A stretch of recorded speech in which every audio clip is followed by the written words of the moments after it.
ब्रह्म स्वरूप गुरुदेव के चरणों में कोटि कोटि नमन। हमारा श्री योग विशिष्ट में चल रहा था, स्थिति प्रकरण हमारा चल रहा है। इसमें देवता सारे ब्रह्मा जी के पास गए थे कि वो दैत्य दाम व्याल और कट किसी से भी हराए नहीं जा रहे। तो देवता लोग बहुत ही चिंतित हो गए थे, इसलिए वो ब्रह्मा जी के पास कोई उपाय पूछने गए थे। अब ब्रह्मा जी उनको कह रहे हैं, हे साधो, जब तक दाम व्याल कट की जगत के पदार्थों में आस्था भाव नहीं होती, तब तक तुम उनको जैसे मक्खी वायु को नहीं जीत सकती, तैसे ही ना जीत सकोगे। जिसको देह में अहम भावना और जगत में सतबुद्धि होती है वह जीव है, और वही दीनता को ही प्राप्त होता है। वह चाहे कैसा बली हो, उसको जीतना सुगम है, क्योंकि वह तो तुच्छ कृपण है। जिसके अंतःकरण में वासना नहीं है और माक्षिका वत है, तो भी सुमेरु की न्यायी भारी हो जाता है। अब ब्रह्मा जी क्या कह रहे हैं देवताओं को, जिसके अंदर अहंकार जागता है वही हार सकता है। अब जिसमें अहम प्रीति नहीं है तो वो हारेगा कैसे। जैसे एक रोबोट कार्य कर रहा है, उसके अंदर वो मन वाली संवेदना फीलिंग ही नहीं है, तो उसको वो जड़वत जैसे उसके अंदर हम फिटिंग कर देंगे वो वैसे ही चलता रहेगा। जिसके अंदर ये भावनाएं पैदा होती हैं, फीलिंग्स आती हैं, उसको ही हम हरा सकते हैं। हे देवताओं, जो वासना संयुक्त है वह परम कृपणता को प्राप्त होता है, वही गुणी गुणों से बंध जाता है। जैसे माला के दाने में छिद्र होता है तो तागे से पिरोया जाता है, और जो छिद्र से रहित है वो पिरोया नहीं जाता। तैसे ही जिसका हृदय वासनाओं से बिंध गया है, उसके हृदय में गुण अवगुण प्रवेश करते हैं, और जो निर्भेद है उसके भीतर प्रवेश नहीं करते। इससे जिस प्रकार अहम इदम आदिक वासना दाम व्याल कट के भीतर उपजे, वही उपाय करो, तब तुम्हारी जय होगी। जिस जिस इष्ट अनिष्ट के भाव अभाव को जीव प्राप्त होते हैं, वही तृष्णा रूपी कांटों का वृक्ष है, उसी से आपदा को प्राप्त होते हैं। इससे रहित आपदा का अभाव हो जाता है। जो वासना रूपी तांते से बंधे हुए हैं वह अनेक जन्म दुख पावेंगे। जो बलवान और सर्वज्ञ कुल का बड़ा है, वह भी जो तृष्णा संयुक्त है तो बंधा है। जैसे सिंह जंजीर के पिंजरे में बंधा है, तो उसका बल और बड़ाई किसी काम की नहीं आती। तैसे ही जो तृष्णा से बंधा है सो तुच्छ है। जिसको देह मात्र में अहम भाव है और जिसके हृदय में तृष्णा उत्पन्न होती है, वह पुरुष ऐसा है जैसा पक्षी धागे में बंधा हो और उसको बालक भी खींच ले। यम भी इसी को वश करते हैं, और जो निर्वासनिक पुरुष है उसको कोई नहीं मार सकता। जैसे आकाश में उड़ते पक्षी को कोई नहीं पकड़ सकता। इससे शस्त्र युद्ध को त्यागो और उनको वासना उपजाओ, तब वे वश होंगे। अब ब्रह्मा जी देवताओं को कितना अच्छा उपदेश दे रहे हैं। ये देवताओं के लिए नहीं है, हम जीवों के लिए है, क्योंकि हम ही वासनाओं के कारण बंधे पड़े हैं। अगर ये वासना बीच में ना हो तो हम पूर्ण ब्रह्म है। वो वासना रूपी छिद्र से ही तो एक दूसरे के साथ जुड़े पड़े हैं, तभी तो वो धागा बीच में आ गया उसमें। अगर ये वासना रूपी छिद्र ना हो तो हम आजाद पक्षी की तरह हैं। अब जैसे सिंह का उदाहरण दे रही हैं, अब सिंह कितना बलशाली है, बलवान है, बलवान होते हुए भी एक पिंजरे में अगर वो बंद है तो उसकी वो बलवान वाली शक्ति कोई कार्य नहीं करती, किसी काम की नहीं है। अब ऐसे ही ब्रह्म जी कह रहे हैं कि शस्त्रों को छोड़ दो, बुद्धि का उपयोग करो। अब बुद्धि से उनके अंदर अहम मम इदम ये भावना जब तक नहीं जगाओगे तब तक वो वश नहीं होंगे।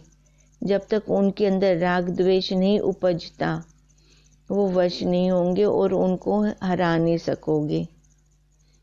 जिसका अंतःकरण शोभवान नहीं होता उसको शस्त्र और अस्त्र से कोई भी जीत नहीं सकता। इससे दाम व्याल कट को और किसी उपाय से न जीत सकोगे। युद्ध के अभ्यास से जब उनको अहंकार उपजाओगे तब वह तुम्हारे वश होंगे। हे साधो, ये तो सांबर दैत्य के रचे हुए यंत्र पुरुष हैं। इनके हृदय में कोई वासना नहीं है। जैसे उसने रचे हैं तैसे ही ये निर्वासनिक पुरुष हैं। जब उनको युद्ध का अभ्यास कराओगे तब उनको अहंकार वासना उपज आवेगी। यह तुमको मैंने वश करने की परम युक्ति कही है। तब तक उनके अंतःकरण में वासना नहीं फूटती, तब तक तुमसे वे अजीत हैं। इति श्री योग विशिष्ट स्थिति प्रकरणे दाम उपख्यान ब्रह्म वाक्य वर्णन नाम 27वां सर्गा समाप्त। वशिष्ठ जी बोले, हे राम जी, जैसे समुद्र में तरंग उपज के और शब्द करके लीन होता है, तैसे ही ब्रह्मा कह के जब अंतर ध्यान हो गए तब देवता अपनी वांछित दिशाओं को गए और कई दिन अपने स्थान में रहे। फिर अपने कल्याण के निमित्त उनके नाश करने को उठ के युद्ध को चले। प्रथम उन्होंने शंख बजाए, जिनसे प्रलय काल के मेघों के गर्जने के समान शब्द से सब स्थान पूर्ण हो गए। निदान पताल छिद्र से शब्द सुन के दैत्य निकले और आकाश मार्ग से देवता आए और युद्ध होने लगा। बर्छी, बाण, मुदगर, मुसल, गदा, चक्र, वज्र, पहाड़, वृक्ष, सर्प, अग्नि आदि शस्त्र अस्त्र परस्पर चलने लगे। चक्र, मुसल, त्रिशूल आदि शस्त्र ऐसे चले जैसे गंगा का प्रवाह चलता है। देवताओं और दैत्यों के समूह नष्ट होते गए, अंग फट गए, शीश भुजा कट गए और जैसे समुद्र के उछलने से पृथ्वी जल से पूर्ण हो जाती है, तैसे ही रुद्र से पृथ्वी पूर्ण हो गई और आकाश दिशा में अग्नि का तेज ऐसा बढ़ गया जैसे प्रलय काल में 12 सूर्य का तेज होता है। बड़े पहाड़ों की वर्षा होने लगी और रुद्र के प्रवाह में पहाड़ ऐसे भरमते फिरते थे जैसे समुद्र में तरंग और भंवर फिरते हैं। हे राम जी, ऐसा युद्ध हुआ कि क्षण में पहाड़ और शस्त्र के प्रवाह, क्षण में सर्प, क्षण में गरुड़ दिखे और अप्सरागण अंतरिक्ष में भासे और क्षण में ही जलमय हो जावें। क्षण में सब स्थान अग्नि से पूर्ण हो जावें। क्षण में सूर्य का प्रकाश भासे और क्षण में सर्व ओर से अंधकार भासे। निदान महाभयानक युद्ध होने लगा। दैत्य आकाश में उड़ उड़ के युद्ध करें और देवता वज्र आदि शस्त्र चलावें और जैसे पंख से रहित पहाड़ गिरते हैं तैसे ही दैत्यों के अनेक समूह गिर के भूमिलोक में आ पड़े, और उनमें किसी का सिर, किसी की भुजा और किसी के हाथ पैर कटे हैं। वृक्षों और पहाड़ों के समान उनके शरीर गिर गिर पड़े, और अनेक संकट को देवता और दैत्य प्राप्त हुए। इति श्री योग विशिष्ट स्थिति प्रकरणे सुर असुर युद्ध वर्णन नाम 28वां सर्गा समाप्त। अब देखो वो दोनों युद्ध कर रही हैं, और कैसे सारा, जैसे पानी समुद्र में कोई उछाल आता है तो पानी बाहर तक आ जाता है, ऐसे ही पृथ्वी सारी खून से भर गई। चारों दिशाओं में अग्नि तेजवत बढ़ गई। ये दोनों के युद्ध का परिणाम चल रहा है। वशिष्ठ जी बोले, हे राम जी, देवताओं का धैर्य नष्ट हो गया और युद्ध त्याग के अंतर्ध्यान हुए, और 35 वर्ष के उपरांत फिर युद्ध करने लगे। कभी 5 व 7, कभी 8 दिन के उपरांत युद्ध करते थे और फिर छिप जाते थे। देखो ये छिप छिप के युद्ध क्यों कर रहे हैं? कभी कुछ दिन किया, फिर कुछ दिन बाद किया, क्योंकि उन दैत्यों के अंदर ये भावना जागृत हो जाए कि हम ही महाबली हैं, हम हर बार जीतते आ रहे हैं, और उनको हम युद्ध स्थल से भगा देते हैं। ये ब्रह्मा जी की युक्ति से देवता लोग युद्ध करने लगे। उनके अंदर ये अहम भावना जागृत करवाना चाह रहे थे कि कुछ सालों के बाद या कुछ दिनों के बाद युद्ध किया तो अपने आप आ जाता है कि वो तो कुछ कर नहीं सकते, हम ही महाबली हैं, फिर से उनको भगा देंगे। कभी 5 व 7, कभी 8 दिन के उपरांत युद्ध करते थे और फिर छिप जाते थे। ऐसे विचार कर छल से ये उनसे युद्ध करें। कभी दाम व्याल कट के निकट जावें, कभी दाहिने, कभी बाएं, कभी आगे और कभी पीछे दौड़ने लगे, और इधर उधर देख के मारने लगे। इस प्रकार जब देवताओं ने बहुत उपाय किया, तब युद्ध के अभ्यास से दाम व्याल कट भी देवताओं के पीछे दौड़ने लगे, इधर उधर देखने लगे, और अपने देह आदिक में उनको अहंकार फुराया। हे राम जी, जैसे निकटता से दर्पण में प्रतिबिंब पड़ता है, दूर का नहीं पड़ता, तैसे ही अतिशय अभ्यास से अहंकार फुराता है, अन्यथा नहीं फुरता। अब दर्पण रखा हुआ है, पास वाली वस्तुओं का प्रतिबिंब पड़ेगा उसमें, जो दूर दूर की वस्तुएं हैं वो उसमें दिखाई नहीं देती।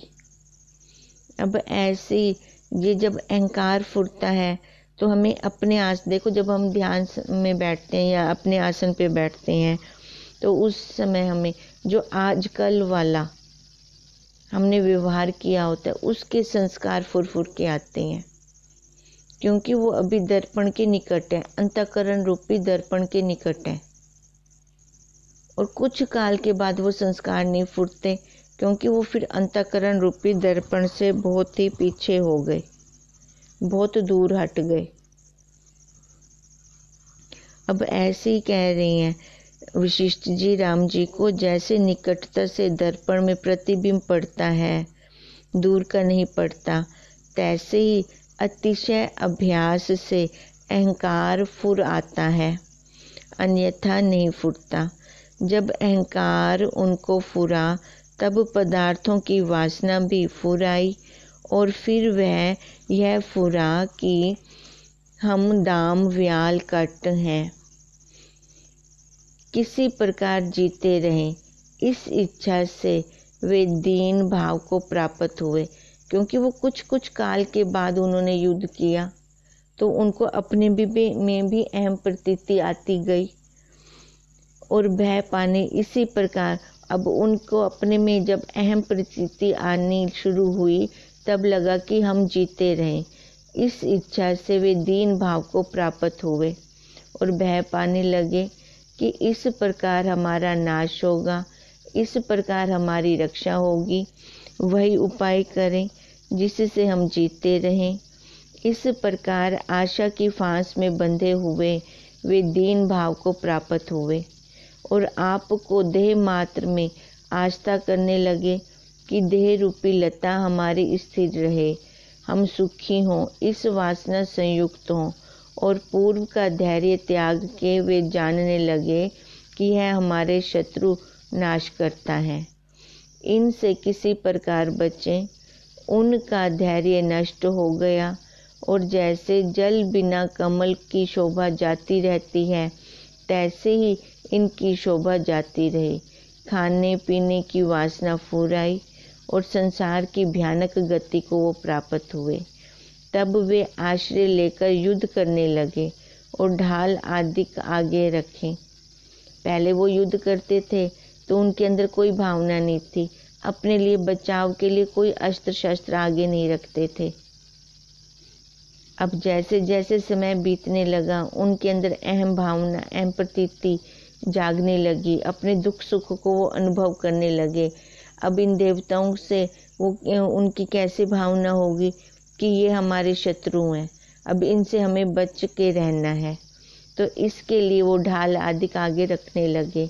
वे अहंकार से ऐसे भयभीत हुए कि हमको मारते हैं, हम इनको मारते हैं। इस चिंता में इन सब के हृदय फंस गए और शनै शनै युद्ध करने लगे। जब देवता शस्त्र चलावें तब वे बच जावें और भयभीत होकर भागें। अहंकार के उदय होने से उनके मस्तक पर आपदा के चरण रखा और वे महादीन हो गए और ऐसे हो गए कि यदि कोई उनके आगे आ पड़े तो भी उसको ना मार सके। जैसे काष्ठ से रहित अग्नि क्षीण को नहीं भक्षण करती, तैसे ही वे निर्मल हो गए। उनके अंग कटे जावें तो वे भाग जावें और जैसे समान शूर युद्ध करते हैं तैसे युद्ध करने लगे। हे राम जी, कहाँ तक कहूँ, वे मरने से डरने लगे और युद्ध ना कर सके। तब देवता वज्र आदि से उनको प्रहार करने लगे, जिनसे वे चूर्ण हो गए और भयभीत होकर भागे। निदान दैत्यों की सब सेना भागी और जो देश देशांतर से आए थे वह भी सब भागे। कोई किसी देश को, कोई किसी देश को, पहाड़, कंदरा और जल के चले गए और जहाँ जहाँ स्थान देखा वहाँ वहाँ चले गए। निदान सब दैत्य भयभीत होकर हारे और देवताओं की जीत हुई। तो दैत्य भाग के पताल में जा छिपे। जब तक अहम भावना नहीं फूरती, मेरा तेरा नहीं आता, तब तक ये कर्म बंधन हमें बांध नहीं सकता। जब ये अहम भावना फूटती है, मेरा तेरा आता है, तभी ये कर्म हमें लगने शुरू होते हैं। नहीं तो हम कैसे हैं, एक यंत्र की पुतली वत। अगर वो कर्म मैं कर रहा हूँ, मैं खा रहा हूँ, मैं देख रहा हूँ, अगर ऐसे हम चलना शुरू करते हैं, देखना शुरू करते हैं, वैसे तो देखो ये जन्मों जन्मों के संस्कार है, ऐसे देखने की जरूरत नहीं है। वो शुरू से ही ऐसे संस्कार चल रहे हैं, मैं मेरे वाले। अब इन संस्कारों को काटने के लिए पुरुषार्थ चल रहा है। अगर वो रोबोट बन के कोई क्रिया कर रहा है तो उसको ना दुख है ना सुख है, ना मेरा है ना तेरा है, तो उसको कोई कर्म बंधन नहीं है। अगर उसमें कोई यंत्र की पुतली में अब ये फीलिंग आनी शुरू होती है, तभी उसको दुख सुख लगता है, तभी भय अभय होता है। अब देवताओं ने युक्ति से उन दैत्यों के अंदर ये भावना जगाई, मैं मेरे की भावना जैसे उनके अंदर आई तो वो हारना शुरू हो गए। इति श्री योग विशिष्ट स्थिति प्रकरणे दाम व्याल कट उपख्यान असुर वर्णन नाम 29वां सर्गा समाप्त। वशिष्ठ जी बोले, हे राम जी, तब देवता प्रसन्न हुए और देवताओं का भय पाके दाम व्याल कट पताल में गए और सांबर से भी डरे। सांबर प्रलय काल की प्रज्वलित अग्नि का रूप था। उसका भय करके दाम व्याल कट 7वें पताल में गए और दैत्यों के मंडल को देख छेद के जहाँ यम किंकर रहते हैं उसमें कुकहा नाम होकर जा रहे। नरक रूपी समुद्र के पालक यम किंकरी ने दया करके उनको बिठाया। जैसे पापी को चिंता प्राप्त होती है तैसे ही इनको स्त्रियां प्राप्त हुई। उनके साथ 7वें पताल में रहे। फिर इनके पुत्र पौत्र आदि बड़ी संतानें हुई और उन्होंने सहस्त्र वर्ष व्यतीत किए। वहाँ उनको यह वासना दृढ़ हो गई कि यह मैं हूँ, यह मेरी स्त्री है, और पुत्र कलत्र बांधवों में बहुत स्नेह हो गया। एक काल में वहाँ अपनी इच्छा से धर्मराज नरक के कुछ काम के लिए आया और उसको देख के सब किंकर उठ खड़े हुए और प्रणाम किया। पर दाम व्याल कट ने, जो उसकी बड़ाई न जानते थे, उसे किंकर समान जान के प्रणाम न किया। तब यमराज ने क्रोध किया और समझा कि ये दुष्ट मानी है, इनको शासना देनी चाहिए। इस प्रकार विचार करके यम ने किंकरों को सैन की कि इनको परिवार संयुक्त अग्नि की खाई में डाल दो। यह सुन वे रुदन करने और पुकारने लगे, पर इनको उन्होंने डाल दिया और परिवार संयुक्त नरक की अग्नि में वे ऐसे जले जैसे दावा अग्नि में पत्र, टास, फूल, फल संयुक्त वृक्ष जल जाता है। तब मलिन वासना से वे क्रांत देश के राजा के धीवर हुए और जीवों की हिंसा करते रहे। जब धीवर का शरीर छूटा तब हाथी हुए, फिर चील हुए, फिर बगले हुए, फिर त्रिगर्त देश में धीवर हुए और फिर बर्बर देश में मच्छर हुए और मगध देश में कीट हुए। हे राम जी, इस प्रकार दाम व्याल कट तीनों ने वासना से अनेक जन्म पाए। और फिर कश्मीर देश में एक ताल है, उसमें तीनों मच्छर हुए। वन में अग्नि लगी थी, इसलिए उसका जल भी सूख गया। अल्प जल उष्ण रहा है, उसमें रहते हैं और वही जल पान करते हैं। अब ये अग्नि सूख गई थी, अग्नि कौन सी सूख गई, और अल्प जल उष्ण रहा। ये कौन सा जल उष्ण रहा? ये मैं मेरे वाला जल उष्ण रहा। आत्मज्ञान वाली अग्नि सूख गई। अब ये दाम व्याल कट, ये दैत्य कौन है? हम जीव हैं। और हम के अंदर जैसे ही ये भावना पैदा होगी मैं मेरे की, तो देखो वो पुत्र पौत्र आदि संतानें भी आ गई। और सहस्त्र वर्ष, कितने युगों युगों से इन्हीं संस्कारों के अंदर हम मरते आ रहे हैं और जन्म पाते आ रहे हैं। फिर जब यमराज लेने आता है तो और कष्ट होता है। अब ये दाम व्याल कट की वार्ता नहीं चल रही, हम जीवों की वार्ता चल रही है कि हम संसार के चक्र में ऐसे आके फंस गए हैं कि वहाँ पर हमारा अहम भाव इतना उष्ण हो गया है कि हमारा जो साक्षी भाव है वो सूख गया है। हम अपने संस्कारों के कारण तप रहे हैं और वही जलपान भी कर रहे हैं, मरते हैं न जीते हैं।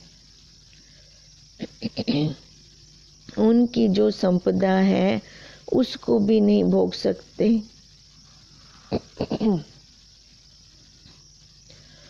चिंता से जलते हैं। हे राम जी, अज्ञान से जीव अनेक बार जन्मते हैं। जैसे समुद्र में तरंग उपजते और मिटते हैं और जल के भंवर में तृण भ्रमता है, तैसे ही वासना भ्रम से वे फिरे। वे कौन फिरे? अब दाम व्याल कट, वो तो देखो, सबसे पहले सांबर ने मन से एक आकाश में नगर रचा था और मन से ही उसने ये दैत्य रचे थे। अब वो जो ये 3 राक्षस हैं, ये हम सारे जीव ही तो भटक रहे हैं, वासना के कारण दुख पा रहे हैं। तब तक शांति प्राप्त नहीं होती जब तक अहंकार वासना महान दुख का कारण है, इसके त्याग से सुख है, अन्यथा सुख कदाचित नहीं है। जब तक ये भावना नहीं पैदा होती, जब तक अंदर से हमें ये दृढ़ता नहीं होती कि बस अब इस संसार में और कुछ ऐसा रखा नहीं है कि जिसका मेरा भोग अभी शेष रहता है। अब सारे भोग के देख लिए, वहां से तो हमें कुछ भी प्राप्त नहीं हुआ।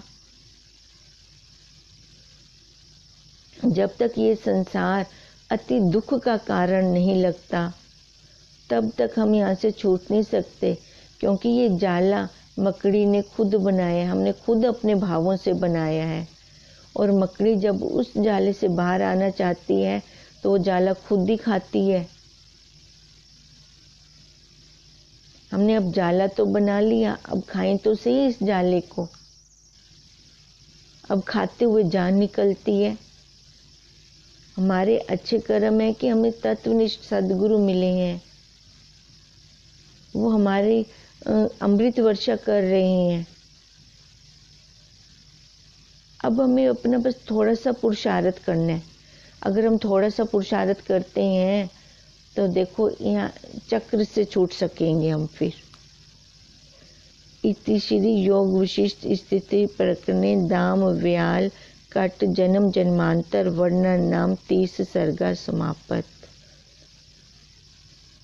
अब अगर हम भी ऐसे छूटना चाहते हैं तो अहम भाव जो अपने अंदर लेके रखा है, मान अपमान सबसे बड़ा हमारा वैरी है।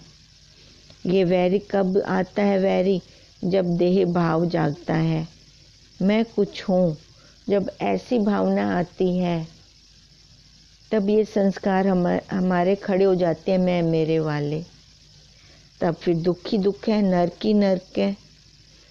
ओम हरि ओम तत्सत, हरि ओम तत्सत, हरि ओम तत्सत।